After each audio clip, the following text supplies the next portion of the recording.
Hi everyone, my name is Jackie Wright and I want to welcome you to Wright Enterprises Community Spotlight, San Francisco and Dallas, and we are emanating from the African American Art and Culture Complex in the Burial Clay Memorial Theater here on Fulton Street in San Francisco. And I have a special guest with me today, and I'd like you to meet Farah Dews. And for many of you in the community, because this producer, writer, and just artistic talent has been producing, has been making plays for many, many years. And I just want to thank you, Farah, for taking a moment just to drop into our Wright Enterprises Community Spotlight. And the spotlight is on you. Oh, so you. Tell us a little bit about yourself, Farah. Well, thank you for having me. Born and raised in San Francisco. Kind of grew up in the arts, Bayview Opera House, and then here also at the African American Cultural Center. So doing acting, singing, dancing, ended up getting into the arts and plays and stuff like that. And then also filmmaking. It was early on I got into filmmaking. I made my first film, I think I was 8 years old. Wow. Living in Bayview Hunters Point, my mom had bought one of those cameras, with no sound, back in the day. And I was kind of innovative. One of those Super 8s, yeah. if I remember correctly. Yeah. Okay, kind of like what Spielberg started with. Yeah, I was kind of innovative, though. I was smart enough to take a push tape recorder and then take the film camera and film us, me and some of my friends, and then push the tape thing and try to say what we were going to say on the tape because the camera had no sound. My mom popped popcorn, made hot dogs and stuff, and put up a sheet. And we were living in the projects in Dub Rock. And I had my friends over and we were watching. And so that's how it kind of started as far as filmmaking is concerned. I also produce music. Okay. Well, speaking about the film, and it's just so fascinating that you started, at the age of 8. At the age of 8, what was it? What happened? What did you see? What did you hear that kind of said, hey, this is something I'm interested in? When I grew up, I used to watch black and white movies, and I loved television. I fell in love with television. And so I would tell my mom, Mommy, I want to be like the people in the box. Mm-hmm. That's what I called them, in the little black and white television that we had. And so that kind of started it. I was fascinated with what I would see in television. And so I wanted to do what they were doing.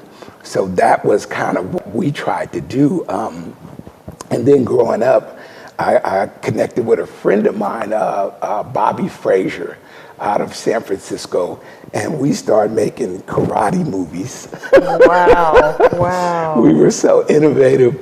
The blood in the karate movies was ketchup. Wow. Now, were you kind of influenced by Bruce Lee at all? Or? Definitely. Oh, okay. Yeah. I got blessed growing up in Bayview Hunters Point, and I was studying martial arts since I was little, so I was probably about 7 when I started. My brother, one of my oldest brothers, Barry Dews, my brother Barry was in the martial arts, so I would go to the park and I would watch them. And then the instructor he had some younger kids he was working with. You want to join us? And so I joined in. And that was my introduction to martial arts. And then from there, I studied martial arts and went on, and Bruce Lee was a major influence on me and my friends at the time. Wow. So it all started with the television and your desire to create something. And then you tied in also your interest in martial arts and adding to that. So that was kind of the stimulus and everything. Those were your beginnings. And when you say you grew up, I believe you said in San Francisco, where specifically? What neighborhood? Bayview Hunters Point. I grew up Bayview Hunters Point. I lived in Double Rock in Bayview, and then on Bridgeview Street in Bayview, and then also on Revere Street in Bayview. Well, when my mom and dad, they split, my mom ended up buying a house in Lakeview. So I grew up Bayview, Hunters Point with my dad, and then in Lakeview, you know, as I got older with my mom. Wow, wow. So in terms of, you know, your interest in filmmaking and telling stories and everything, how significant do you think it was for you coming from the neighborhoods that you came from? How did that build a fire in you to want to tell particular stories, and why? Yeah. Well, see, you know, growing up and seeing the different things and experiencing different things, cultural-wise, but neighborhood-wise as well, I wanted to tell different stories. A lot of things that I was not seeing. You know, you don't see these different stories culturally from us. So I started writing and I started producing stories that I wanted to see. You know, one of my first pieces was a piece that I wrote called 3 Street Anywhere USA. And 3 Street was about 3rd Street in San Francisco. And that won me my second Black Filmmakers Hall of Fame award. My first Black Filmmakers Hall of Fame award was an after-school special I did for with Alice Ray, producer and director Alice Ray with Channel 5. Wow. We did a film called Caught in the Crossfire. It was an after-school special for violence prevention. About how old were you then? And I played a teacher in that too. That was way back in, oh my God, it was in the 90s. In the 90s. Yeah, so I was a lot. Seems like so long ago. A lot younger. For some people, you know, and everything, but for some of us who are a little older than Farah, it's kind of like yesterday and everything. Wow. Yeah. Wow. So being in filmmaking, I just think the beautiful thing about it, and doing stage plays, because I kind of do both, is that if you could create your own stories, you're being able to give out information and messages at the same time. So that's what led me to do King Tut. I was so fascinated. I was in a fashion show because I used to be a fashion choreographer and director and producer of fashion shows. That's where Charleston came from. I taught Charleston Pierce about modeling at the Bayview Opera House. He was in my program, and he grew up from there, and that's where he is a producer, director, coordinator, and instructor, and he has his own company and stuff, you know, with fashion. So it all boils down to the fact that you were not seeing the stories about your community that you experienced every day. Yes. What stories were you seeing on air that you were defying? What kind of stories were you seeing? It was a lot of, I don't know, I'm trying to see how I can put it. It was a lot of things where fairy tales, you know, like you see the Brady Bunch, you know, stuff like that. And it's like, well, we don't live like that, you know, and you see different stuff and it's like, wait a minute, that's not my reality. My reality is this. So I want to tell stories about my reality, and I want other people to see my reality. And so that's why I write. And like I said, King Tut, it came along 30 years ago. I was in a fashion show and we did a theme around King Tut, and I was so fascinated. I started studying about him. So when I studied about him, Linda Brooks, who the library in Hunters Point is named after now, we fought to get her name on that building because she was a key person in the community at that library, and did all the improvements at that library in Hunters Point. She used to get books on Egypt and King Tut and save them for me. She would call me, and I was at Bayview Foundation right by her. Farah, I got another book. I said, I'm gonna be there on my lunch break and come get it.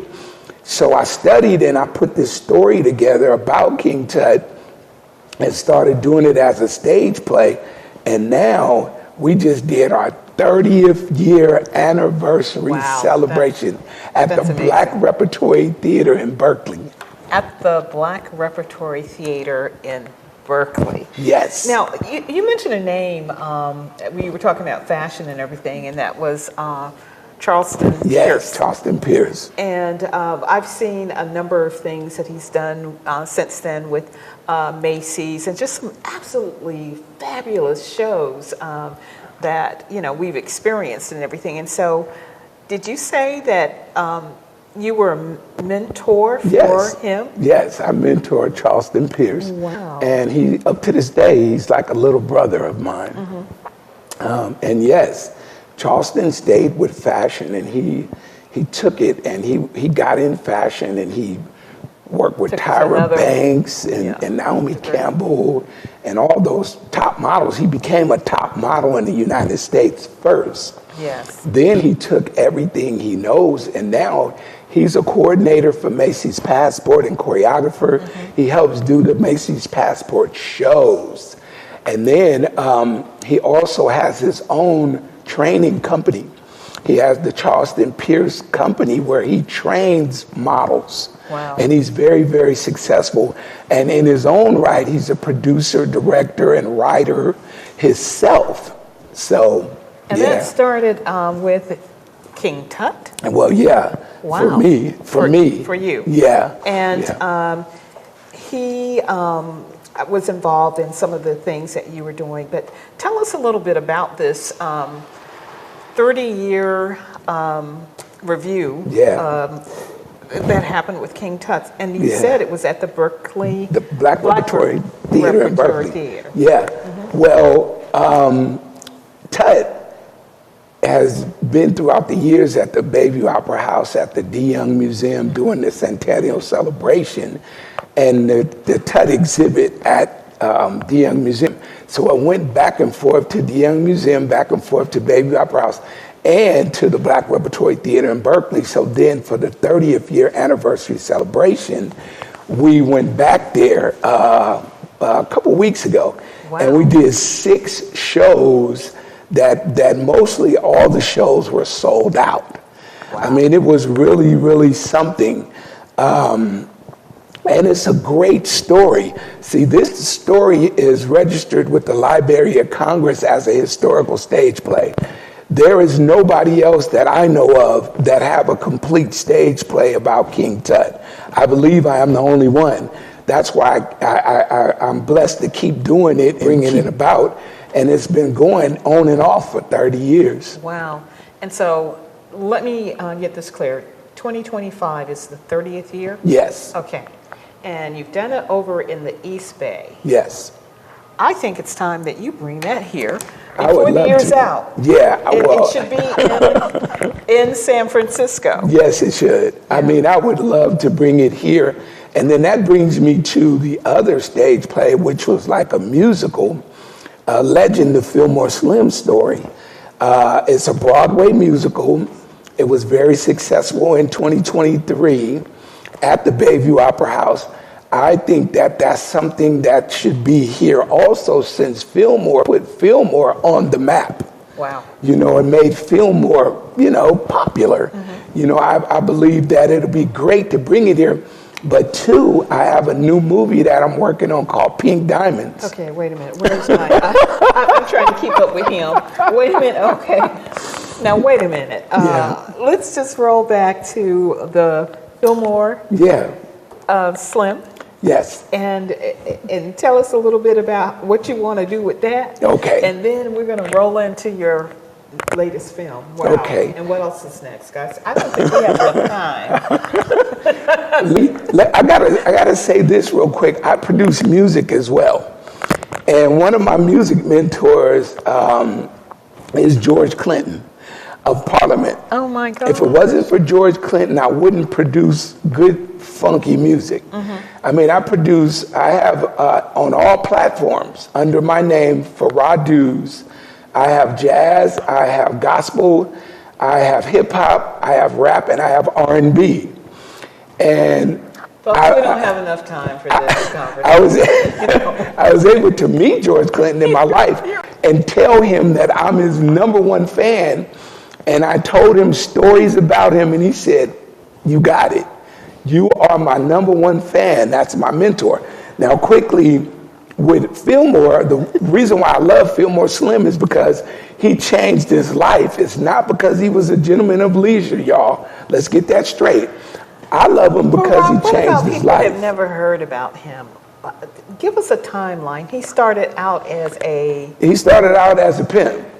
Okay. A gentleman of leisure, and he was a young man when he was into that. In his, I believe he started in his teens all the way into his 20s. Well, he ended up getting incarcerated, and I do believe, I hope I got it right, I read the book, I believe it was 26 or 27. He got out of prison after doing time. He changed his life. That's what brought me to him. And I admire him so much because he changed his life. And he said, hey, now I tell youngsters who want to get in the game and stuff, I tell them, hey, if you want to do it, make sure you understand the price you're going to have to pay if you do it. And see, he finally became who he wanted to be, which was a musician. He has about 12 albums out online. He does all the blues festivals around the United States. That's what drew me to him. And that's what made me write Legend of Fillmore Slim's story and make it a Broadway-style musical about his life. A little nugget. She sings, "At last." I'm trying to remember Etta James. Yeah. Etta James was my mother's friend. She grew up in San Francisco. That was one of my mom's friends, right? Now, a little nugget. That was Fillmore Slim's first love. Wow. It's all in the musical stage play. I would love to bring it here. Would love to bring it here. Now, that makes me roll off into the movie. Okay. Working with Slim on the stage play, I seen this character that I had in Pink Diamond's movie as a godfather. And so I approached Slim. I said, Slim, man, would you play the godfather in my movie? And he was, he has a lot of love for me. So he plays the godfather in the movie Pink Diamonds. Wow. It's called Pink Diamonds, the story of a San Francisco diamond heist. I would love to do the premiere here. Oh my goodness, the door is open as far as I'm concerned. But of course, I'm not in charge here, but we will definitely be advocating to have these wonderful things. And what I really like, as I'm listening to what you were talking about, the work that you did with King Tut and how you tied in Charleston Pierce and, the great work he's done. And I heard in that you also teach and train through the process of what you're doing, where there's that mentorship that's happening, workforce development that is happening in the midst of what you're doing, tying in. Yeah, I've been doing it for 40 years. Wow. I've been teaching young people. You're not worse for wear. You look great. Thank you. I've been teaching young people for over 40 years, acting, singing, and dancing. I was the only artistic director that I ever know of at the Bayview Opera House. I don't know anybody else that can say they were an artistic director there. But I was in the 90s, after being in Ruth Williams, who now the building bears her name. Wow. The Ruth Williams Opera House. Now, I was blessed to work on Voodoo Queen with her. That was her jewel. Voodoo Queen played the Herbst Theater downtown. Her son, George Williams, who was musical director with MC Hammer for many, many years, was the musical director for it. I was director of choreography, and Ruth Williams directed it. And he was talking about reviving it, and I hope he does, because I would love to work with him on that. But besides Ruth being a mentor of mine, Danny Duncan, I worked at this theater with Jim Larkin and Danny Duncan during the summer times, and Cindy Herron from the group In Vogue. We all grew up working here in programs and stuff. So I would love to come back here and do some stuff here. You know, like I said, we don't have enough time to hear all of the rich history that is coming forth from this man. Now, I have a question for you. Where is your book? I have to do one. My godfather told me that too. He said, you need to write a book one day, Farah. It is just so much history and so much stuff, you know, and working with so many different individuals who have moved on to be successful. Real quick, I can tell you this. Back in the day, I had a health, arts, and education program at Bayview Opera House. One of my kids that grew up in that program was Raquel Miller. And when I got a phone call a few years back, they was like, hey, Farah, Raquel Miller, she's a boxer. Wow. I mean, she trained in acting, singing, and dancing with me, her and her sister, Tanisha. I said, nah, she can't be a boxer. So when I got in touch with her, yes, she's a boxer. And I told her I'm going to write a movie inspired by your life, because she told me about being bullied in growing up in San Francisco in Bayview Hunters Point. So I wrote a movie, and it's an award-winning movie. The movie won the Top Star Award in 2023 at the West Coast Hip Hop Awards in Los Angeles, and it's called Hood Pretty. And I was able to bring Cindy from En Vogue back to San Francisco, and Raquel Miller is the boxing coordinator, and she worked with young women in self-defense boxing and all that. Wow. Yeah, it's a lot. I know it's a lot. I am just like my eyeballs are going tilt, tilt, tilt, tilt. And we're going to just let that ring, because I didn't turn my my phone off, so we there's one ringing out the outside too.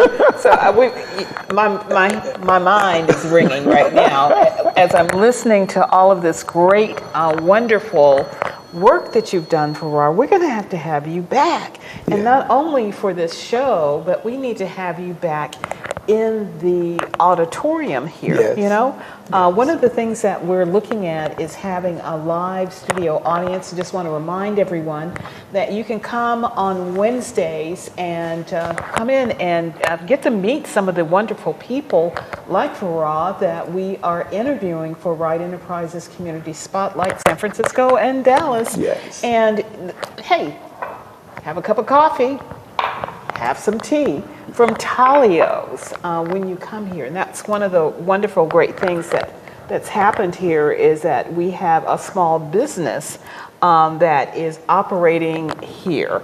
And one of the things I've heard from you is that integration of workforce development, mentoring people and everything.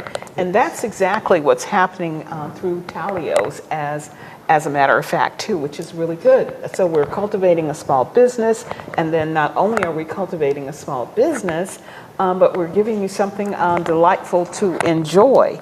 And that small business is mentoring other people and everything. And you had tea earlier. How was that tea? Wasn't it great? Wonderful. That tea was wonderful. And I had a croissant, and it was just really great. And like I said, we do not have enough time to discuss how wonderful you are and the work that you're doing. And we'd love for you to bring some of the people that you've worked with over the years to join us and everything. And so I know we're all over the map. You produced music. We talked about George Clinton. We talked about your stage plays and everything. What's your vision as we get ready to wind up? We have maybe 2 or 3 minutes. What's your vision for next steps for you? Besides bringing King Tut here, hopefully before the year's out, back to San Francisco. We love you, East Bay, but we need to have some of our homegrown talent right back here in San Francisco. So what's your vision? Just to continue to be a creative force, creative artistic directing, and doing my music and doing films and stuff like that. I have a wonderful stage play I would love to bring here too. It's a stage play called Backstage Blues. Okay, now, what did I tell you? How many shows have we gone over? And we haven't really given them the depth that they need. What's the title again? Backstage Blues. If you could imagine Bessie Smith, Fats Waller, Ma Rainey, and Billie Holiday all in one play. Yeah, I can. And Ma Rainey's from my hometown where I grew up, Columbus, Georgia. Hey there, shout out. Powerhouse Georgia. play. Yes. It's a powerhouse play. Okay. So, yes. We need to get some grant funding and all that sort of thing, you know, and especially in this time for I know we're running out of time to talk about this, but how critical is it that we tell our own stories? It's very, very critical because they're taking Black history out of the libraries, out of schools, colleges, high schools, you know, grade schools. They're taking all the books on Black history out. And then, so where is our outlet? You can only get stuff online.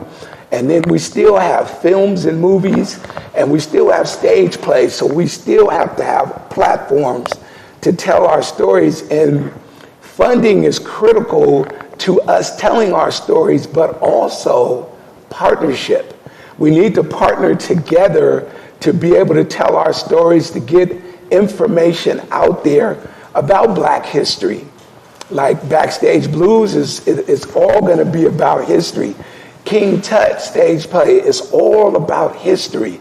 So we have to be able to do that, you know. Yeah, and even Hood Pretty. Yes. It's historical Yeah. in the days and times now. Yes. So in people's lives, and it also puts out the point that we as individuals make history every day. Yes. So your work is about keeping our stories alive, letting people know that there's something beyond just what's on the television news, because unfortunately, that's a lot of what people see are those snippets of just very crisis-oriented things Yes. from our community, and not looking at the whole gamut Yeah. of who and what we are and what we can produce and what we can do. So I want to congratulate you on your life's work Thank of you. doing such a great job and everything. Thank you so much. So are you in San Francisco now? Are you based here now? Well, I wish I could be, you know, but San Francisco is so pricey that I moved out of San Francisco. I'm in Solano County now. It's affordable for me. I wish I could be here, but you know. Well, that's one of the things I guess we need to work on too. It's like making San Francisco affordable for our people that have actually grew up and have produced over the years. So I really thank you so very much for being here for Right Enterprises Community Spotlight in San Francisco and Dallas.